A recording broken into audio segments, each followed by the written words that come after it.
Hello everybody, কেমন আছো সকলে? আশা করবো সকলে খুব ভালো আছো, সুস্থ আছো। আজ 27 মে 2026। আজকের দিনের গুরুত্বপূর্ণ কারেন্ট অ্যাফেয়ার্সের পর্বে আবারও একবার সকলকে স্বাগতম জানাই। স্টুডেন্টস, প্রতিনিয়ত যে কারেন্ট অ্যাফেয়ার্সের পর্ব তোমাদের সাথে প্র্যাকটিস করছি, তোমাদের কেমন লাগছে প্রতিদিনের কারেন্ট অ্যাফেয়ার্স? এবং তোমাদের জন্য আমার কিন্তু প্রচুর এফোর্টস দিতে হচ্ছে। সো অবশ্যই সকলে ভিডিওটিতে লাইক করবে, এটাই কিন্তু আমি তোমাদের কাছ থেকে চাই, এতটুকুই। এবং অবশ্যই আমাদের চ্যানেলটিকে সাবস্ক্রাইব করবে। সোশ্যাল মিডিয়ায় যদি ফলো না করে থাকো অবশ্যই কিন্তু ফলো করতে ভুলবে না। চলো শুরু করছি আমরা আজকের প্রথম কারেন্ট অ্যাফেয়ার্সের প্রশ্ন দিয়ে। সম্প্রতি ভারতীয় রেল কোন শহরে চিরাগ সেন্টার স্থাপন করলো? ভারতীয় রেল সম্প্রতিকালে একটি শহরে চিরাগ সেন্টার স্থাপন করলো। সেটা কোন শহরে? সঠিক উত্তর হচ্ছে হায়দ্রাবাদে। তেলেঙ্গানা রাজ্যের রাজধানী হায়দ্রাবাদ, সেখানে এটা স্থাপন করা হলো। The Chirag centre for HR excellence was ইনোগ্রেটেড in Hyderabad. ভারতীয় রেল তাদের ডিজিটাল মানব সম্পদ ব্যবস্থাকে আরও উন্নত ও আধুনিক করতে তেলেঙ্গানার হায়দ্রাবাদে একটি বিশেষ কেন্দ্র স্থাপন করেছে, যার নাম দেওয়া হয়েছে চিরাগ সেন্টার। তাহলে কি বুঝলাম? চিরাগ সেন্টার হচ্ছে একটা মানব সম্পদ উন্নয়ন করার জন্য বিশেষ কেন্দ্র। এর পরেরটা আমরা দেখব, ডিয়ার স্টুডেন্টস, ডিজিটাল মানব সম্পদ। হ্যাঁ, এরপরেরটা, কাকে পশ্চিমবঙ্গের নতুন প্রধান নির্বাচনী অফিসার হিসাবে নিযুক্ত করা হয়েছে? Chief electoral officer. ঠিক আছে, বলো। চিফ ইলেকট্রাল অফিসার সিইও পদে সম্প্রতিকালে কাকে নিযুক্ত করা হয়েছে? পশ্চিমবঙ্গের, আমাদের পশ্চিমবঙ্গের আগের যিনি চিফ ইলেকট্রাল অফিসার ছিলেন তিনি হচ্ছেন মনোজ কুমার আগরওয়াল। মনোজ কুমার আগরওয়াল। এবং আমরা এই কারেন্ট অ্যাফেয়ার্সেই আলোচনা করেছি যে মনোজ কুমার আগরওয়ালকে ওয়েস্ট বেঙ্গল বা পশ্চিমবঙ্গ সরকারের সম্প্রতিকালে এনাকে ওয়েস্ট বেঙ্গল সরকার বা পশ্চিমবঙ্গের মুখ্যমন্ত্রীর মুখ্য সচিব হিসাবে নিযুক্ত করা হয়েছে। তো তার জায়গাতে সম্প্রতিকালে পশ্চিমবঙ্গের নতুন যাকে প্রধান নির্বাচনী অফিসার হিসাবে নিযুক্ত করা হয়েছে তিনি হলেন নীলম মিনা। দেখো, Neelam Meena appointed chief electoral officer of West Bengal. এর আগে এই পদে মনোজ আগরওয়াল ছিল, যিনি বর্তমানে পশ্চিমবঙ্গের চিফ সেক্রেটারি বা মুখ্য সচিব পদে আছেন। 2026 সালে কতজন সাংসদকে সংসদ রত্ন পুরস্কারের জন্য নির্বাচিত করা হয়েছে? প্রতি বছরে বেস্ট পারফরমেটিভ যারা সাংসদ থাকে বা এমপিস থাকে তাদের জন্য সংসদ রত্ন পুরস্কার প্রদান করা হয়। তো এই বছরে কতজনকে এটা প্রদান করা হয়েছে বা প্রদান করার জন্য নাম ঘোষণা করা হয়েছে? সঠিক উত্তর হচ্ছে 12 জন। দেখো, 12 MPs, 4 parliamentary panel selected for সংসদ রত্ন অ্যাওয়ার্ড। তো সম্প্রতিকালে 10 জন এমপি, 12 জন এমপি, 12 জনের মধ্যে 10 জন হচ্ছে লোকসভা থেকে, লোকসভা থেকে 10 জন, এবং 2 জন এমপিকে রাজ্যসভা থেকে সিলেক্ট করা হয়েছে। এবং সাথে সাথে 4টে আমাদের ভারতবর্ষের সংসদীয় যে প্যানেল আছে সেই প্যানেলকে ডিয়ার স্টুডেন্টস সংসদ রত্ন দেওয়ার ঘোষণা করা হয়েছে। এরপরেরটা, কোন কেন্দ্রীয় মন্ত্রক পিএম অজয় প্রকল্পের উন্নত রূপায়ণের জন্য একটি ডেডিকেটেড পোর্টাল এবং মোবাইল অ্যাপ চালু করলো? কোন কেন্দ্রীয় মন্ত্রণালয় এটা করলো? PM Ajay, AJAY। এই প্রকল্পটা বাস্তবায়ন করার জন্য যারা বা যে মন্ত্রক ডেডিকেটেড পোর্টাল ও মোবাইল অ্যাপ লঞ্চ করলো তারা হচ্ছে সামাজিক ন্যায়, বিচার ও ক্ষমতায়ন মন্ত্রক, বলতে গেলে ministry of social justice and empowerment, to launch PM Ajay portal and PM Ajay mobile app for implementation of প্রধানমন্ত্রী অনুসূচিত জাতি অদ্যত সরি অভ্যুদয় যোজনা, অভ্যুদয়, মাফ করবে ভুল বললাম, প্রধানমন্ত্রী অনুসূচিত অভ্যুদয় যোজনা। সো এটাকে আমরা সংক্ষেপে পিএম অজয় বলছি। সেই পিএম অজয় প্রকল্পের জন্য বা প্রধানমন্ত্রী অনুসূচিত জাতি অভ্যুদয় যোজনা, তার জন্য সম্প্রতিকালে সেটাকে বাস্তবায়ন বা রূপায়ণ করার জন্য এই মোবাইল অ্যাপ সেটা লঞ্চ করা হলো, সাথে সাথে একটা পোর্টালও লঞ্চ করা হলো, আমরা দেখলাম। এরপরেরটা 2026 সালে ফেডারেশন কাপে কোন দুই ক্রীড়াবিদ যৌথভাবে পোল ভল্ট ইভেন্টে নতুন জাতীয় রেকর্ড করলেন? পোল ভল্ট হচ্ছে একটা অ্যাথলেটিক্সের মধ্যে পড়ে থাকে, একটা অ্যাথলেটিক্স খেলার মধ্যে পড়ে থাকে। সো সেই পোল ভল্ট ইভেন্ট, এটাতে জাতীয় রেকর্ড করলেন ফেডারেশন কাপে কোন দুই ভারতীয় ক্রীড়াবিদ? তেজস্বিনী শঙ্কর, প্রবীণ চিত্রাভেল, দেব মিনা এবং কুলদীপ কুমার, নীরজ চোপড়া ও কিশোর জেনা এবং শিব সিং এবং সুরেন্দর সিং। সঠিক উত্তর হচ্ছে এখানে কি অপশন বি, দেব মিনা এবং কুলদীপ কুমার, তারা দুজনে মিলে পোল ভল্টে নতুন জাতীয় রেকর্ড করলেন। ফেডারেশন কাপ 2026 অ্যাথলেটিক্স, সেখানে অ্যাথলেটিক্স ক্ষেত্রে ফেডারেশন কাপে দেব মিনা এবং Kuldeep Kumar became joints holders of pole vault national record. বলা হচ্ছে রাঁচিতে অনুষ্ঠিত হলো national senior athletics federation competition 2026-এর এক রোমাঞ্চকর দ্বন্দ্বে দেব মিনা এবং কুলদীপ কুমার একাধিকবার ভারতীয় পুরুষদের পোল ভল্টের জাতীয় রেকর্ড নতুন করে লিখেছেন বা ভেঙেছেন। বিরসা মুন্ডা স্টেডিয়াম, যেটা রাঁচিতে অবস্থিত ঝাড়খণ্ডের, সেখানে অনুষ্ঠিত এই প্রতিযোগিতায় দেব মিনা প্রথমে 5.42 মিটার উচ্চতা অতিক্রম করে কুলদীপ কুমারের গড়া পূর্ববর্তী 5.14 মিটারের রেকর্ডটা ভেঙে দেন, যা এই মাসের শুরুতে ভুবনেশ্বরে স্থাপন করেছিলেন তিনি। 21 বছর বয়সী কুলদীপ প্রায় সঙ্গে সঙ্গেই 5.45 মিটার উচ্চতা অতিক্রম করে রেকর্ডটি পুনরুদ্ধার করেন এবং এর কিছুক্ষণ পরেই 20 বছর বয়সী দেব মিনা তিনি কি করলেন, আবার ডিয়ার স্টুডেন্টস, তার এই কিন্তু যে রেকর্ড সেটাকে তিনি অতিক্রম করলেন। এইভাবে দুই ক্রীড়াবিদ একে অপরের রেকর্ড ভাঙে এবং একইভাবে দুই ক্রীড়াবিদ একটি নতুন জাতীয় যৌথ রেকর্ড গড়েছেন। তারা দুজনেই কমনওয়েলথ গেমসের জন্য অ্যাথলেটিক্স ফেডারেশন অফ ইন্ডিয়ার যোগ্যতা মান 5.25 মিটার অতিক্রম করেন এবং এশিয়ান গেমসের জন্য নির্ধারিত মানটিও স্পর্শ করেছেন। অর্থাৎ তাদেরকে আমরা পরবর্তীতে কমনওয়েলথ গেমস এবং এশিয়ান গেমসে কিন্তু দেখতে চলেছি পোল ভল্ট ইভেন্টে। অলরাইট, এর পরবর্তী কোশ্চেন্স আমাদের 2026 সালের কোয়াড পররাষ্ট্র মন্ত্রীদের বৈঠক কোন শহরে অনুষ্ঠিত হলো?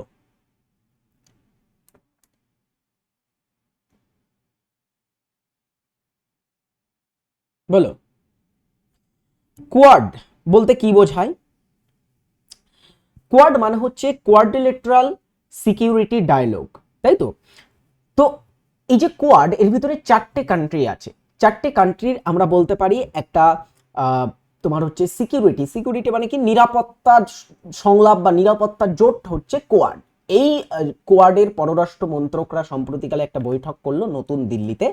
দেখো, during the Quad foreign minister meeting, সম্প্রতিকালে কোয়াডের ফরেন মিনিস্টার যে মিটিং হলো ইন নিউ দিল্লি, নতুন দিল্লিতে, দ্য ইউএস এর যে মার্কো রুবিও, আমরা গত কয়েকদিন আগে কারেন্ট অ্যাফেয়ার্সে করেছি, তিনি ভারত ভিজিট করেছেন মার্কো রুবিও।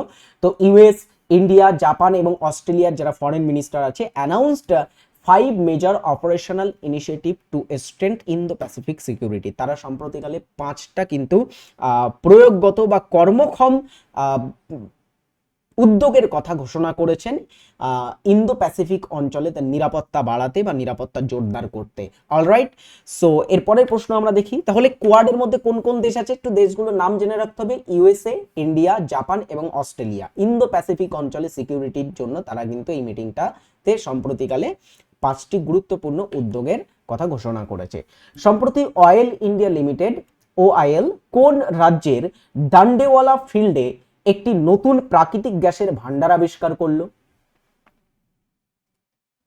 প্রথমত ডান্ডেওয়ালা ফিল্ডটা কোথায় আছে এবং এই নতুন ডান্ডেওয়ালা ফিল্ডে নতুন গ্যাসের ভান্ডার যে আবিষ্কার হলো সেটা কারা করলো? Oil India limited. এটা রাজস্থান রাজ্যে অবস্থিত আছে।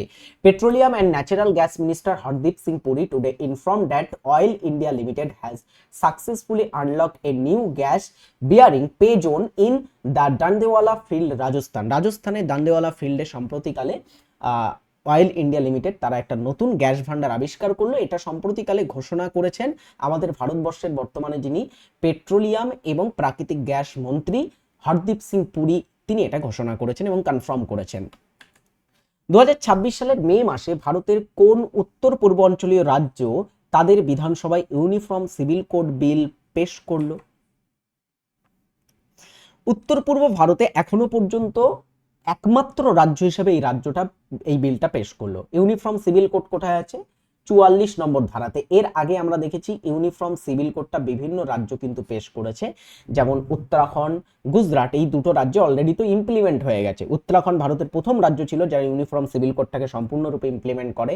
তারপরে গুজরাট রাজ্য এটা এই বছরে কিন্তু ইমপ্লিমেন্ট করলো, এবং সাথে সাথে ছত্তিশগড় এবং আসাম রাজ্য তারা কিন্তু ইউনিফর্ম সিভিল কোড নিজেদের রাজ্যের বিধানসভায় পেশ করলেন। ইউনিফর্ম সিভিল কোড প্রথম উত্তর পূর্ব ভারতের রাজ্য হিসাবে পাশ করাতে চলেছে বা তারা তাদের বিধানসভায় পেশ করলেন, সেটা হচ্ছে আসাম রাজ্য। আসামের মুখ্যমন্ত্রীকে কমেন্ট বক্সে জানাও সকলে, হিমন্ত বিশ্ব শর্মা, তাই তো? Assam government today introduced the uniform civil code বিল। অভিন্ন দেওয়ানি যে বিধি আছে সেটার বিল সম্প্রতিকালে তাদের স্টেট অ্যাসেম্বলিতে বা তাদের বিধানসভাতে উত্থাপন করলো। এরপরে আমরা আজকের জিকে প্রশ্ন উত্তরে যাব। আজকের কারেন্ট অ্যাফেয়ার্স এতটুকুই, গুরুত্বপূর্ণ কারেন্ট অ্যাফেয়ার্স ছিল। ডব্লিউপি কেপি ফাউন্ডেশন 2 ব্যাচে যারা অ্যাডমিশন নিতে চাও চেক আউট করো TWS একাডেমি অ্যাপ। অলরেডি সেখানে ক্লাস কিন্তু আমরা শুরু করে ফেলবো খুব দ্রুত। অলরেডি সেখানে অ্যাডমিশন কিন্তু চলছে। ওয়েস্ট বেঙ্গল গ্রাম পঞ্চায়েত ব্যাচ সেটাও কিন্তু আমাদের অনগোয়িং চলছে। তো অবশ্যই সকলে অ্যাডমিশন নিতে ভুলবে না যারা এখনো অ্যাডমিশন নাওনি। প্রথম থেকেই ক্লাস করার চেষ্টা করবে, তাহলে কিন্তু তোমাদের অনেক দ্রুত তোমরা সিলেবাসটা কমপ্লিট করতে পারবে। পরে গিয়ে আর কিন্তু চাপ হবে না, কারণ এখানে জিকে পড়তে হবে। জিকের ভিতরে অনেকগুলো সাবজেক্ট আছে, অঙ্ক, ইংরাজি, বাংলা, এগুলোও তোমাদের কিন্তু নিয়মিত পড়তে হবে। তো প্রথম থেকে ক্লাস করার চেষ্টা করবে, তাহলে কিন্তু প্রথম থেকেই ক্লাস করলে তোমাদের পরে গিয়ে চাপটা বাড়বে না। থিওরি ভিত্তিক class, MCQ, live record class, PDF এবং সমস্ত কিছু তোমাদের এখানে প্রোভাইড করা হবে। যাবতীয় তোমাদের প্রিপারেশনের জন্য যত কিছু প্রয়োজন সবকিছুই কিন্তু প্রোভাইড আমরা এখানে করব। সো TWS একাডেমি তোমার সফলতার পথ, তো অবশ্যই TWS একাডেমিকে ভরসা করো এবং আজই অ্যাডমিশন নিয়ে ফেলো। চলো আমরা আজকের প্রথম প্রশ্ন দিয়ে শুরু করি। এটা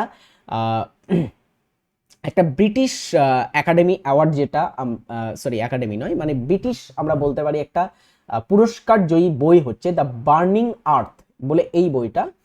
লেখককে কে লিখেছে? এটা ব্রিটেন থেকে পুরস্কার লাভ করেছিল গতবার 2025 সালে। তো এই দ্য বার্নিং আর্থ বলে বইটির লেখককে? সঠিক উত্তর হচ্ছে সুনীল অমৃত লিখেছেন এই বইটা। ইমেল ঠিকানায় .com, .net, হ্যাঁ আরো থাকে .gov, .in, এই ধরনের তোমার হচ্ছে বিভিন্ন তোমরা এরকম কিন্তু টার্ম দেখতে পাবে। তো এইগুলো কি? এই অংশটিকে প্রযুক্তিগতভাবে কি বলা হয়?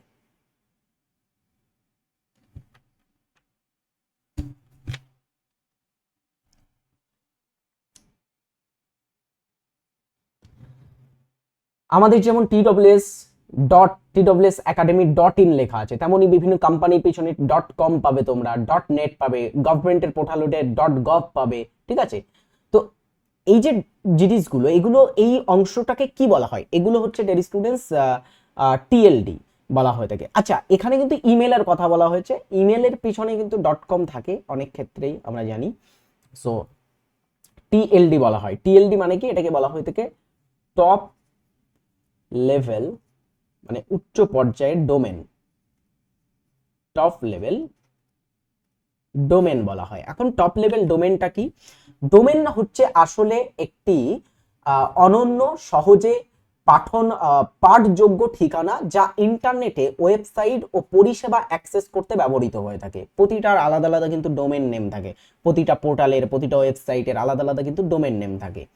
আচ্ছা, এটি জটিল সাংখ্যিক আইপি অ্যাড্রেসের একটি সহজ বিকল্প হিসাবে ব্যবহার করা হয়ে থাকে, যার ফলে ব্যবহারকারীরা সহজেই ওয়েব সার্ভার খুঁজে পেতে এবং তার সাথে সংযোগ স্থাপন করতে পারেন। উমলিংলা পাস ভারতের কোন রাজ্য বা কেন্দ্রশাসিত অঞ্চলে অবস্থিত? এই উমলিংলাটা হচ্ছে, উমলিংলা গিরিপথ বা উমলিংলা পাস কোথায় আছে?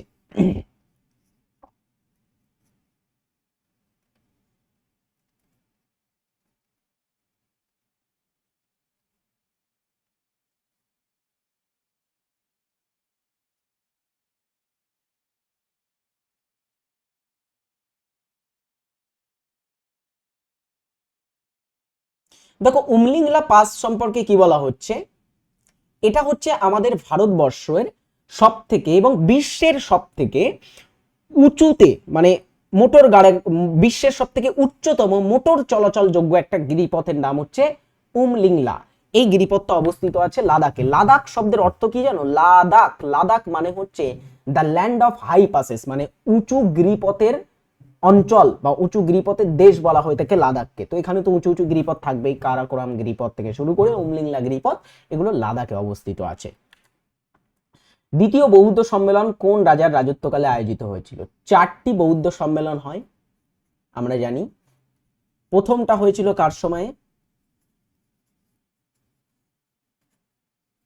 4টি বৌদ্ধ সম্মেলন হয়, যার মধ্যে প্রথমটা হয়েছিল অজাতশত্রুর সময়ে, অজাতশত্রুর সময়ে। সেকেন্ড বৌদ্ধ সম্মেলনটা হয়েছিল কালাশোকের সময়ে। কালাশোক ছিলেন একজন কোন বংশের শাসক জানো? শিশুনাগ বংশের শাসক ছিলেন ইনি। তো কালাশোকের সময় হয়েছিল। আর শিশুনাগদের রাজধানী ছিল বৈশালী। তো এটা কোথায় হয়েছিল?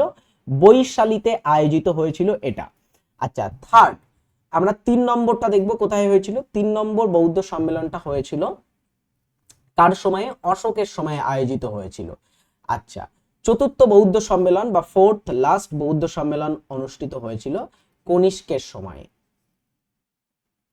কনিষ্কের শাসনকালে। এরপরের প্রশ্ন স্ক্রিনে, আবাসিক এলাকায় দিনের বেলায় শব্দের গ্রহণযোগ্য সর্বোচ্চ মাত্রা কত? মানে এর উপরে গেলে সেটাকে শব্দ দূষণ বলে মনে করা হবে। শব্দের তীব্রতা কিভাবে মাপি আমরা? সেটা হচ্ছে ডেসিবেল এককে। ডেসিবেল কি? শব্দের তীব্রতা মাপার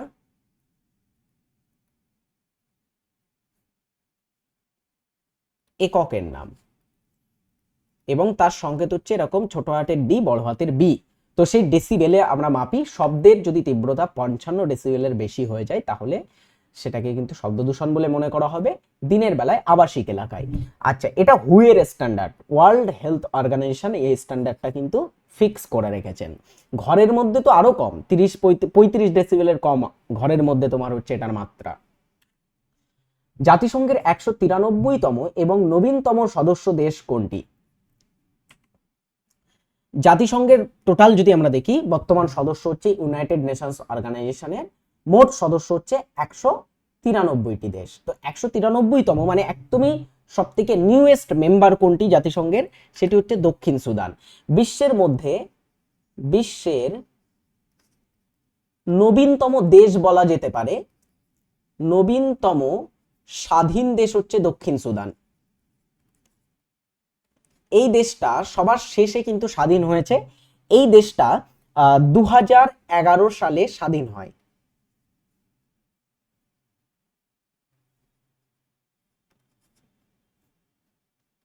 দক্ষিণ সুদান। তোমরা কমেন্ট বক্সে জানাও দক্ষিণ সুদানের রাজধানীর নাম কি? দক্ষিণ সুদান বলে দেশটার রাজধানীর নাম হচ্ছে জুবা। আরেকটা দেশ আছে সুদু সুদান, সেই সুদানটা থেকেই কিন্তু ভেঙে তৈরি হয়েছে দক্ষিণ সুদান। যে সুদানটার কথা বলা হচ্ছে, সুদানের রাজধানী হচ্ছে খার্তুম। সুদান দেশটা একটা সময় 2011-র আগে পুরো বিশ্বের মধ্যে যদি আমরা দেখি আফ্রিকা মহাদেশের সব থেকে বড় কান্ট্রি ছিল, আফ্রিকার সব থেকে বৃহত্তম দেশ ছিল সুদান। কিন্তু 2011-তে সেটা ভেঙে যায় এবং বর্তমানে আফ্রিকার সব থেকে বড় দেশ হচ্ছে আলজেরিয়া। আর সুদানের রাজধানী খার্তুম। হ্যাঁ, মানবদেহে কোন হরমোন বা এনজাইমটি রক্তচাপ নিয়ন্ত্রণে সরাসরি প্রভাব ফেলে?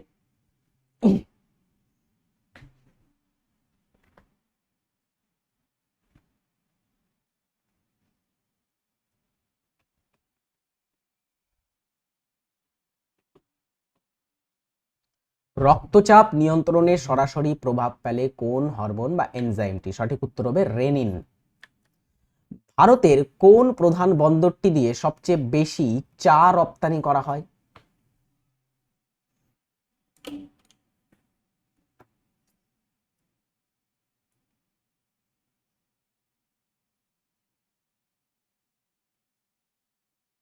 সব থেকে বেশি পরিমাণে চা রপ্তানি হয় কোথা দিয়ে? কলকাতা বন্দর দিয়ে সব থেকে বেশি পরিমাণে চা রপ্তানি হয়। কলকাতা বন্দরের বর্তমান নাম শ্যামাপ্রসাদ মুখার্জি বন্দর, তাই তো? তো শ্যামাপ্রসাদ মুখার্জি বন্দর থেকে সব থেকে বেশি পরিমাণে চা রপ্তানি করা হয়। 1982 সালে প্রথম নয়, এটা 1982 সালে এশিয়ান গেমস কোন শহরে অনুষ্ঠিত হয়েছিল? প্রথম এশিয়ান গেমস কবে হয় সেটা তো আমরা বলবো। প্রথম এশিয়ান গেমস এটা আয়োজিত হয়েছিল 1951 সালে। প্রথম এশিয়ান গেমস শুরু হয় 1951 সালে। প্রথম এশিয়ান গেমসের আয়োজক ছিল আমাদের ভারতবর্ষ, দিল্লিতে এটা আয়োজিত হয়েছিল। এশিয়ান গেমসটা সেকেন্ড টাইম, দ্বিতীয়বার আবার ভারতে হয়েছিল 1982-তে। তাহলে 1951 এবং 1982 দুবার কিন্তু আমাদের ভারত এশিয়ান গেমসটা আয়োজন করেছে। অলরাইট, আচ্ছা, এর পরবর্তীতে এশিয়ান গেমস হবে 2026 সালে, মানে এই বছরে এশিয়ান গেমস হবে। বলো তো দেখি 2026 সালে আয়োজককে, 2026-এ আয়োজককে এশিয়ান গেমসের? কমেন্ট করো সকলে। কোন দেশ আয়োজন করবে? জাপান, তাই তো? জাপান দেশের কোন শহর? নাগোয়া শহর আয়োজন করছে এই বছরের এশিয়ান গেমসটা। 10 নম্বর প্রশ্ন, কোন বিশিষ্ট ভারতীয় জাতীয়তাবাদী সন্ধ্যা পত্রিকাটি প্রতিষ্ঠা করেছিলেন? সন্ধ্যা নামের পত্রিকা কে প্রকাশ করেছিলেন?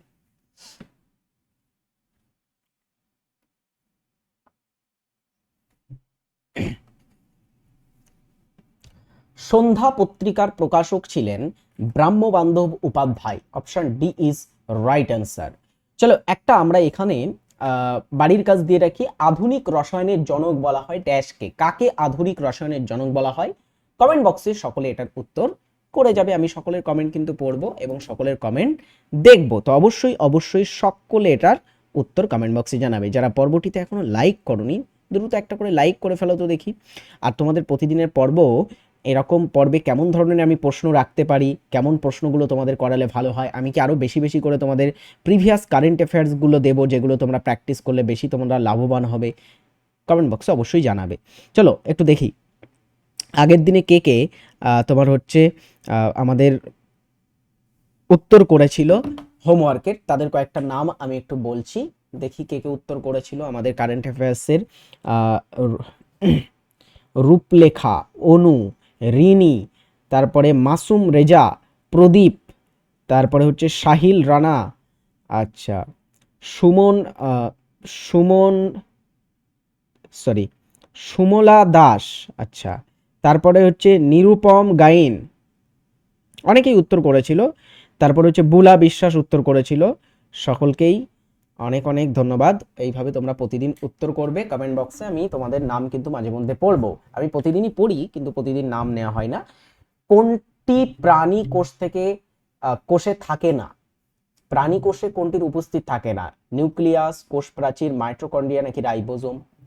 দেখো, প্রাণী কোষ এবং উদ্ভিদ কোষ, এই উদ্ভিদ কোষ প্রাণী কোষের মধ্যে কিছু কিছু জিনিস ডিফারেন্ট, আলাদা আলাদা থাকে। যেমন উদ্ভিদ কোষে আমরা ক্লোরোপ্লাস্ট পাই, ঠিক আছে, প্রাণী কোষে সেটা আবার পাই না আমরা।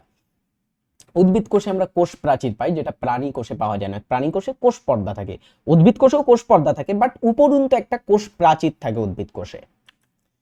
ভারতীয় প্রমাণ সময় ড্যাশ ডিগ্রি দ্রাঘিমাংশের সাথে সঙ্গতিপূর্ণ?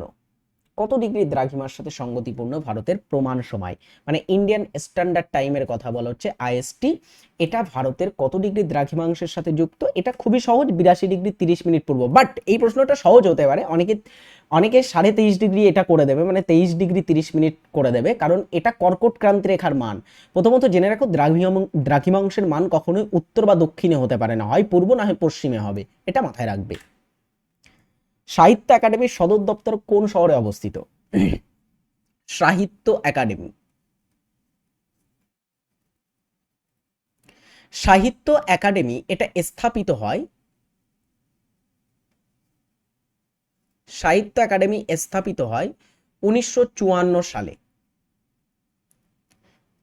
এবং সাহিত্য একাডেমির সদর দপ্তর অবস্থিত আছে নয়া দিল্লিতে। কোন শহর মূলধনের শহর নামে পরিচিত? ফাইন্যান্সিয়াল ক্যাপিটাল বা মূলধনের শহর আমরা কাকে বলি? মূলধনের রাজধানী কাকে বলি? সঠিক উত্তর হচ্ছে মুম্বাই শহরকে বলা হয়ে থাকে মূলধনের শহর। এছাড়া মুম্বাইয়ের আরো কিছু কিন্তু ডাকনাম আছে, শুধু এটাই নয়। মুম্বাইকে বলা হয় সাত দ্বীপের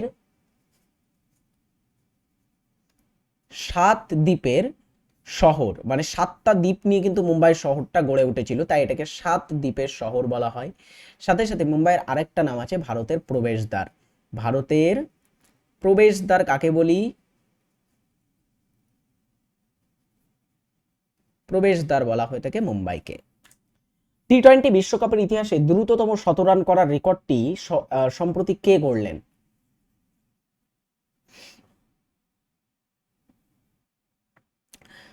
টি-20 ক্রিকেট বিশ্বকাপ হলো সম্প্রতিকালে, আমাদের ভারত সেটা চ্যাম্পিয়ন হয়েছে, ভারত আয়োজক ছিল, ভারতই চ্যাম্পিয়ন হয়েছে সেটা।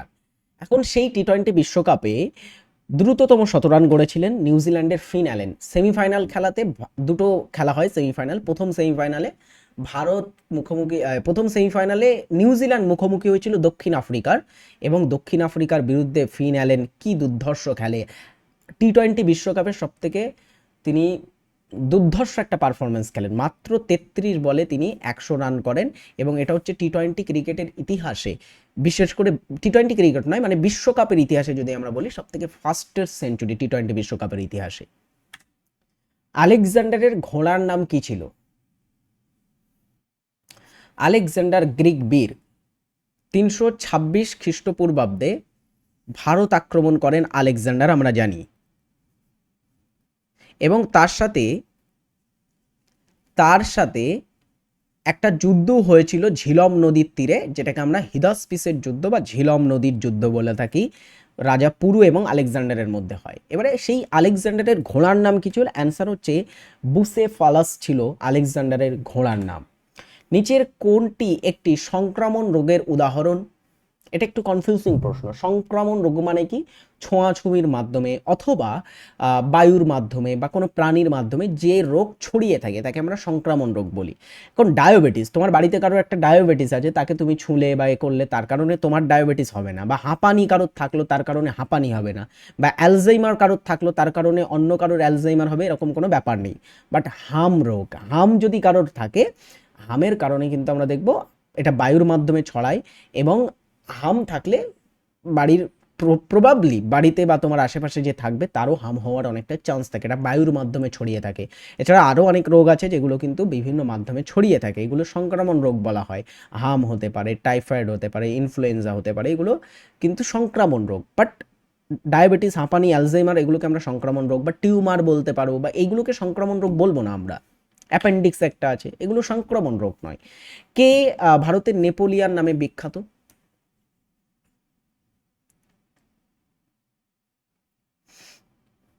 কাকে ভারতের নেপোলিয়ান বলা হয়ে থাকে? সঠিক উত্তর হচ্ছে সমুদ্রগুপ্তকে আমরা ভারতের নেপোলিয়ান বলি। অটল ইনোভেশন মিশন AIM ভারতের কোন রাজ্যে প্রথম স্টেট ইনোভেশন মিশন চালু করেছে?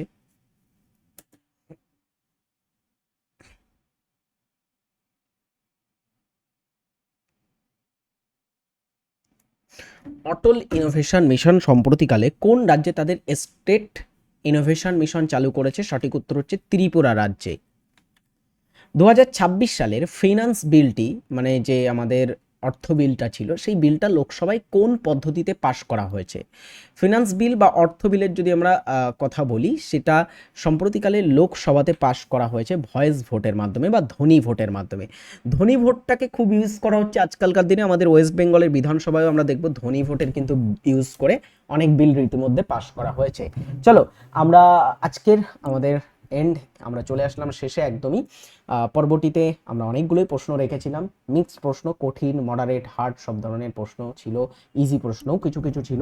তো সব ধরনের প্রশ্ন আমাদের প্র্যাকটিস করতে হবে। এই সেটটা খুব দারুণ একটা সেট ছিল। এই ধরনের সেট প্র্যাকটিস করতে হলে প্রতিদিন অবশ্যই আমাদের সাথে যুক্ত হবে। কোনোদিন 10টা, কোনোদিন 20টা, কোনোদিন বেশি বেশি কারেন্ট অ্যাফেয়ার্স। আমরা যতটা পারি চেষ্টা করি এই পর্বটাতে তোমাদের বেস্ট অফ বেস্ট ক্লাস দেওয়ার, কারণ সকাল সকাল এই ক্লাসটা হয়, এবং প্রতিদিনের সকাল সকলের ভালো কাটুক ক্লাস দেখার মাধ্যমে, এবং প্রতিদিনের দিনও সকলের ভালো কাটুক, এবং সকলকে ঈদের অনেক অনেক শুভেচ্ছা থাকবে। ভালো থাকবে সকলে, টাটা, বাই।